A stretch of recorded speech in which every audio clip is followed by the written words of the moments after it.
বিয়ের পর সোহিনীর রোজের সঙ্গী চোখের জল, কাঁদতে কাঁদতে কি বললেন অভিনেত্রী। চলতি বছর গায়ক শোভন গঙ্গোপাধ্যায়ের সঙ্গে গাঁটছড়া বেঁধেছিলেন অভিনেত্রী সোহিনী সরকার। বিয়ের সাজে বেছে নিয়েছিলেন সাবেকিয়ানা। বিয়ের পর থেকেই চর্চায় থাকেন শোভন সোহিনী। কখনো ছুটি কাটাতে গিয়ে, কখনো আবার পরিবারের সঙ্গে সময় কাটানোর নানা মুহূর্তের সাক্ষী করেন তারা অনুরাগীদেরও। সমাজ মাধ্যমে তুলে ধরেন নিজেদের জীবনের সুখের মুহূর্তগুলি।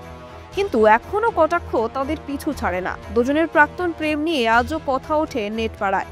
কিন্তু বিয়ের পর ঠিক কেমন আছেন শোভন সোহিনী, এর জবাবে বারবার হাসি মুখেই দেখা গিয়েছে জুটিকে।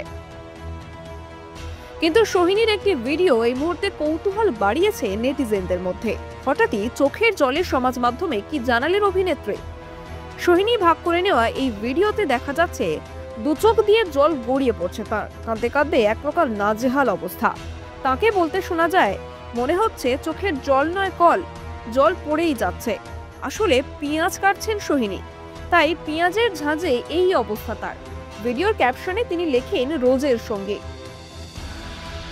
ভিডিওর প্রথম ভাগ দেখে তাদের দাম্পত্যের কোনো অশান্তির আঁচ পেলেও পরক্ষণেই আসল কারণ জেনে যায় নেটিজেনরা।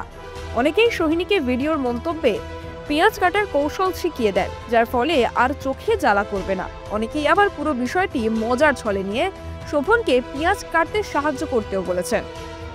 আপনি দেখছিলেন কলকাতা দর্পণ। আমি সারিয়া। প্রতিবেদনটি ভালো লাগলে লাইক, কমেন্ট ও নিয়মিত আপডেট পেতে সাবস্ক্রাইব করতে ভুলবেন না। নমস্কার।